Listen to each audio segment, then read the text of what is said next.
Baby, when I tell you Daniel was ready to drop them draws, he was ready to drop them. If you guys are new here, honey, and have not seen our earlier interview with a vampire lives and uploads, please hit the playlist up and go watch those. But y'all, let's get right into this episode. We are talking Interview with a Vampire, Season 2, Episode 5. Don't be afraid. Just start the dadgum tape, okay? And oh, look at Louis in his little dream world. Look at him. Look at him, just skinning and grinning. Quickly, after episode 4, we know that there was going to be some role reversal, right? Louis was going to take over the theater day vampire, all right? And Armand was going to kind of take a back seat to that. And we get some, really superfluous conversation around them breaking into libraries, staring up at the ceiling, honey, living their best life, carefree. Because when one, doesn't know people all around are plotting, Daniel immediately says on the tape, grab that. And that stops Louis in his tracks because why are we grabbing that selection, Daniel? And he said, because you changed the impersonal pronoun, which means you're circling something and you want to keep distance from it, right?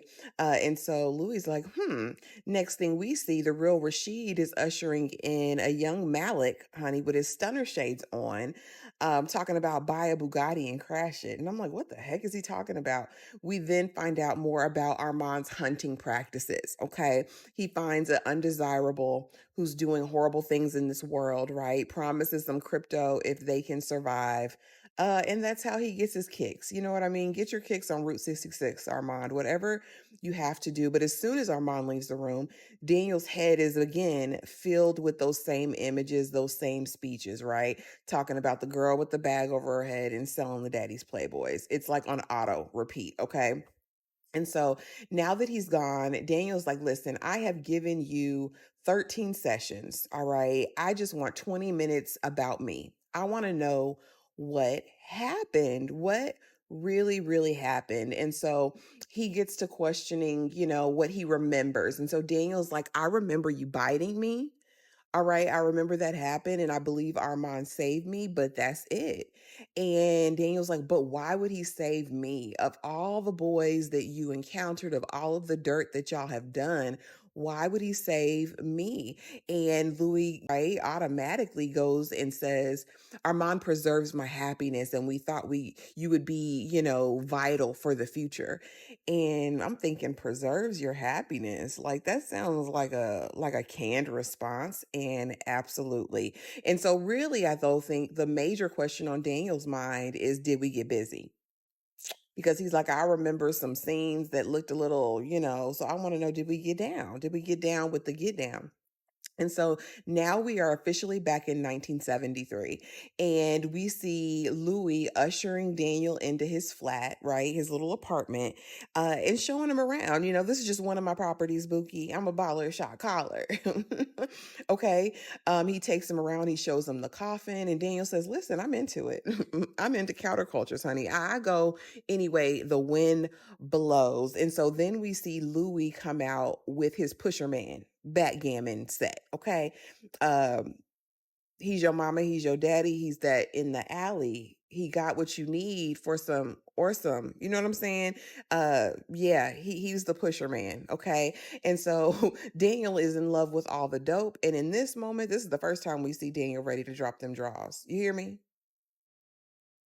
He was ready to drop them draws. And basically he's telling Louis, I think it's interesting. You think you are a vampire. I'm interested in knowing why you think that, honey. And Louis shows who he was. The fangs and all comes across the kitchen and Daniel was shaking, honey. And I'm like, all right, all right, all right. And so now we are getting into these recordings. Again, still in 1973, honey. And Louis is clearly lying. And shout out to Jacob for doing his big one in this role as Louis, because for you to adapt and literally be two different people in two separate times and spaces, I think is amazing. The Louis that we know in 1973 is not the Louis that we know present day, and it was giving when he was doing his little interview recitation, talking about Lestat. Lestat was dry and boring, and this and this and that, and it's like you lying through your raggedy teeth, Louis. You know, if anything, honey, Louis or Lestat was not boring. Okay, was not one note, was full of passion. He was playing with it. But he talked about him for so long, right? And then Daniel sitting there like do the Fang thing again. And I'm like, young Daniel was an idiot. Present day Daniel says the same thing. And so now we're on Claudia. And my thing is a Claudia conversation we know is always going to trigger Louis. And we still don't even know the full truth of it, but it's always going to activate him. And I really think what sends Louis over the edge is that Daniel now wants the dark gift. He's like, I'd be good. I'd be a great vampire. Okay. I think you just need to turn me. And so, Louis is looking at him like, what? What you say? What you talking first? You talking about Claudia? You won't let that go. He said, I can be your Claudia. I can be your Lestat. And I'm like, Daniel. And so next thing we know, honey, Louis is on that neck. Okay. And I'm like, oh yeah, here's where it goes. So they did not have any romantic encounter, okay, these two. But soon after he's sucking on the neck, enter Armand, breaking him up, throwing Daniel against the wall. And Armand is tired. He's sick and tired of being sick and tired. He says, I'm sick of cleaning up after you. Okay. And they get into it, honey. And this is the fight to end all fights, honey, because Louis said, listen, you are flavorless, dull, boring AF, softest, beigest boy. I'm sick of you. I'm sick of you, Armand. In these last 10 hours with this boy gave me more excitement than all these years I've been with you. Okay. And Armand basically says, Lestat, Lestat, Lestat, Lestat, Lestat, Lestat, Lestat, because we know Armand is just overcome with jealousy. Again, Louis is his possession, honey, and we not getting past it. We're not. And so they're going back and forth at it. And he basically tells Louis, yes, everybody wronged you. Everybody did something to you. You are basically, I'm paraphrasing, the perpetual victim. Okay. And again, Armand says, I was gone. I wasn't even here. I was picking lint off the couch. And all I could hear was Lestat, Lestat, Lestat, Lestat, Lestat, Lestat, Lestat. And then he goes into this tirade talking about Claudia didn't love you like Lestat or even me. And Louis says, I know. And I thought that was interesting. And so 1970s Louis is starting to remember because he says, I hear Claudia calling me from back in Paris, right? And so then in the next turn of events, right, we find out based on the tape that's been edited down that Daniel has present day, that there was more going on in the background, okay? And so he plays it without the TV and background noise. And he sees, okay, there's a door slam, but there's a second door slam. What happened? Louis recalls what happened, honey. He ran on out into the sunlight. He was through. He was through. He got his track shoes on, ran up them stairs, went out there, and was basically evaporating, shimmering, melting, all of the things, right? And so again, Louis remembers that and he's trying to frame it and do all this stuff present day. And Daniel's like, no, stop. Don't try to frame it. Let's get the story straight first, okay? Then you can give me the significant meaning of it. You know what I mean? And I thought that was impactful.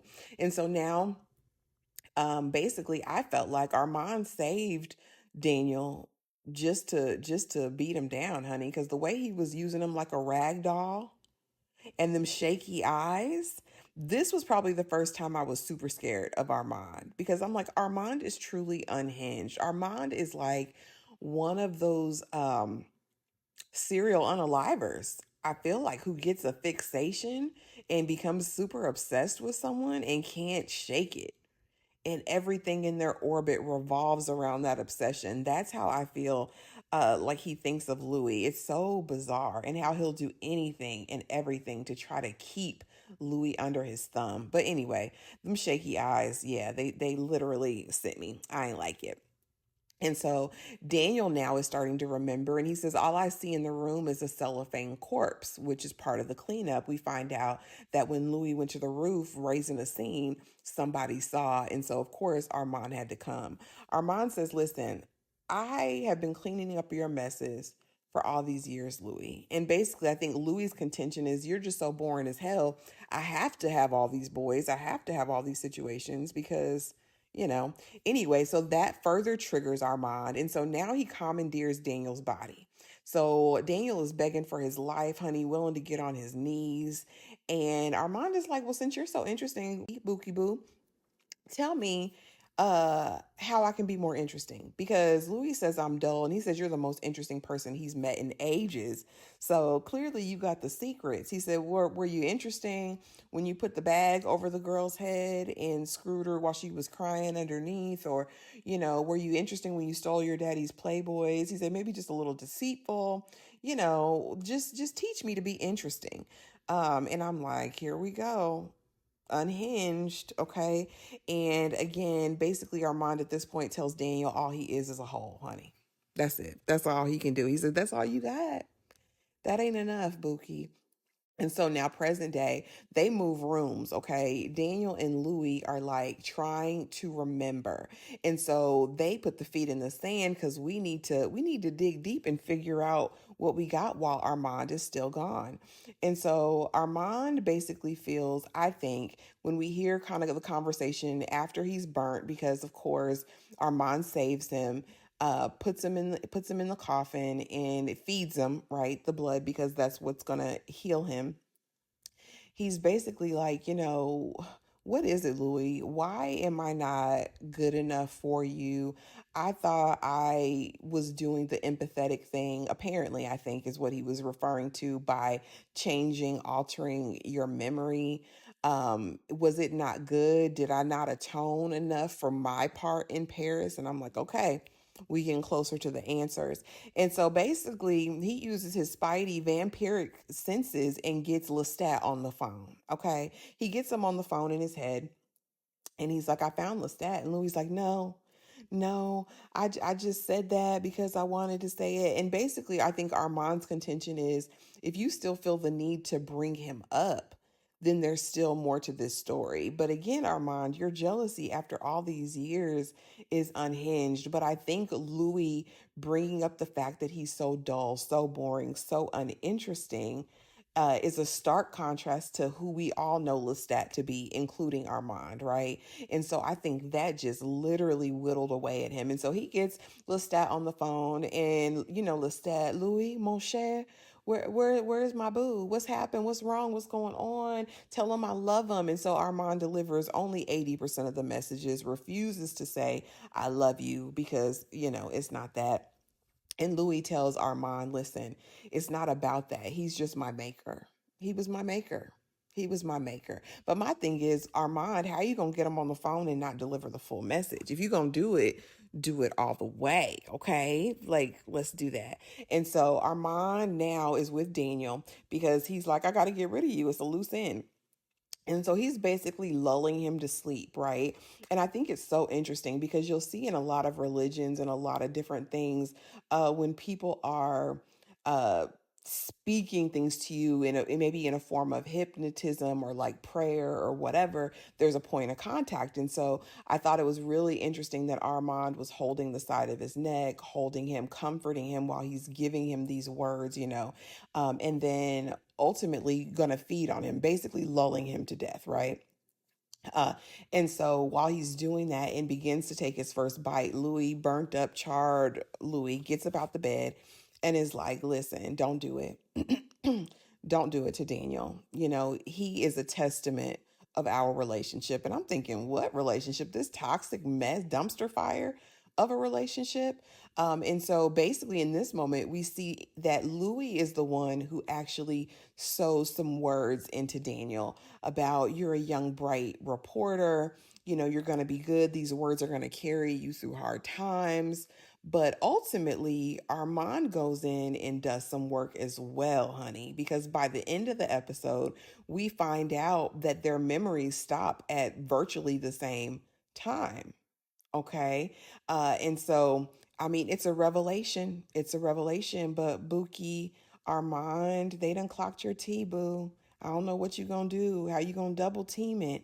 But apparently, Louis is stronger than we remember him being. So, I mean, we done gone from enemies to friends. Daniel and Louis are about to be besties, honey, because when Armand comes back in from his hunt, he's like, "Hey guys," and they're looking at him like, what? And so they ask him that same question, like, what made you save Daniel that night? And again, it's verbatim what Louis said, talking about Armand preserves my happiness. So that's what you've been conditioned to believe, that Armand preserves your happiness in every situation and that you would prove useful and that it was just a hunch.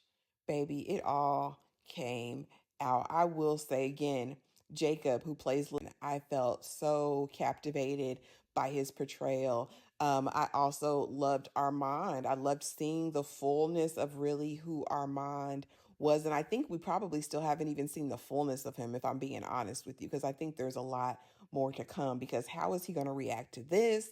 I know next episode we have to go back to Paris and figure out what's going to happen with the coven and Claudia and all that. But I want to know just how much of a puppeteer Armand has been playing in folks' minds. That's a sad, sad individual, right? Armand, to literally change someone's history is so unhinged and so insecure just in an effort to possess them or feel like somebody loves you. It's kind of heartbreaking and tragic, but I think in a lot of Anne Rice's work, that is what the message is, right? There's so much heartbreak and tragedy in that life. And I think we're kind of seeing how that played out, especially in the case of Armand. But y'all let me know what you thought of episode 5, honey. Again, this connected some dots. Now Daniel and Louis are going to be allies and getting to the truth. But being that Louis knows Armand, I think he'll know how to approach it. Because I think if we approach this wrong, it can end in disaster. Again, he wants to keep Louis as his possession, so he's not going to be quick to try to do anything to destroy him. But when we hear the Talamesca say to Daniel that Louis is the one we need to worry about, Louis is the real one, I'm wondering if having Armand's blood has changed Louis's character. I'm really curious about that because in the preview for the next episode, honey, that Louis is a lot of things, but he's never been just evil for the sake of being evil. You know what I mean? And I really want to revisit that impression that we got when Armand says Claudia didn't love you. Not like me, not like Lestat. Let's dive into that because I think Claudia loved Louis. She did. She really loved Louis. I think that Louis's love for her though was lacking. Louis always put himself first. He just did. And I know everybody loves Louis, and I don't hate Louis. I'm just saying, if we look at the facts, if we look at the facts, Louis wasn't willing to sacrifice either of them D's for Claudia, even if she had wanted him to. He wasn't willing to. But you guys drop it in the comments below. Let me know what you thought of episode 5. Did it give you everything that you needed? Yeah, honey, because I was like Louis, honey. I was clutching my pearls this episode. Mm. It was good. But let me know, guys, and I will see y'all in the next video. Thanks for watching.